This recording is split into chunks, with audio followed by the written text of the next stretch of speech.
Hey everyone, this is Wallaby. It is day 8 of my free-to-play account on Jujutsu Kaisen Phantom Parade. I'm currently just a little bit above 27,000 CP. In this video I'm going to show you why using all attackers is an effective strategy. I was lucky enough to get a bunch of SSR attackers. Some people asked if Incomplete Domain Megami is good. He is definitely worth the pull and I'm glad I have him. He took tons of pulls to get it, but it was definitely worth it. The other carries on my team include Nobara and Gojo. Nanami has decent DPS too. When I previously relied on just Gojo and debuffers, that stopped working at the end of chapter 5. I was able to proceed easier with 2 attackers with Nobara. But I found removing more debuffers and adding more attackers actually performed better. Why is going full attackers much more efficient? Well, first, completing events is a lot easier. I was able to power level my account because I completed a lot of the events, which does take quite a bit of time. If you have a full team of attackers, you can enable auto and breeze through it. The AI on auto is horrible for debuffers since they don't use the skills properly, so they just usually end up using the horrible skills instead. For most of this event, I just put on full auto and did other things because I just didn't have time to run at all. Here in full auto you can see I completed very quickly, so I can continue to the next one.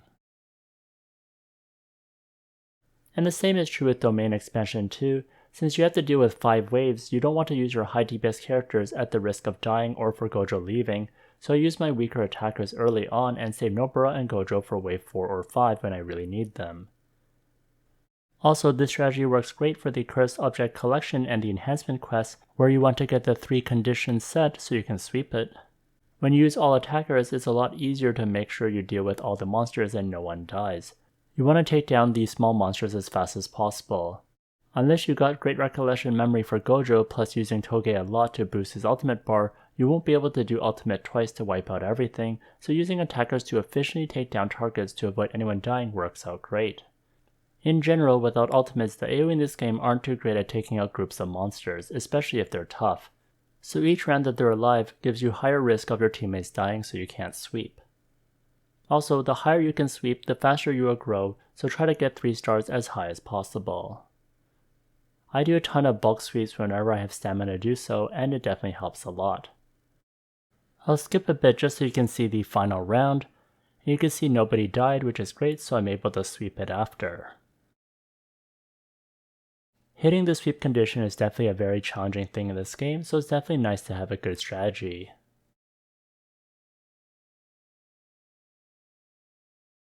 But with 27,000 CP, I'm currently stuck on chapter 19 episode 11. The enemies just do too much damage, so I need to grind more. But if you're like me and don't have the resources to make one attacker carry me, then having multiple attackers helps a ton. Good luck progressing in Jujutsu Kaisen Phantom Parade. If you enjoyed this video, please like, comment, and subscribe. Here's the video that I recommend, and if you want more guides, check out this playlist over here.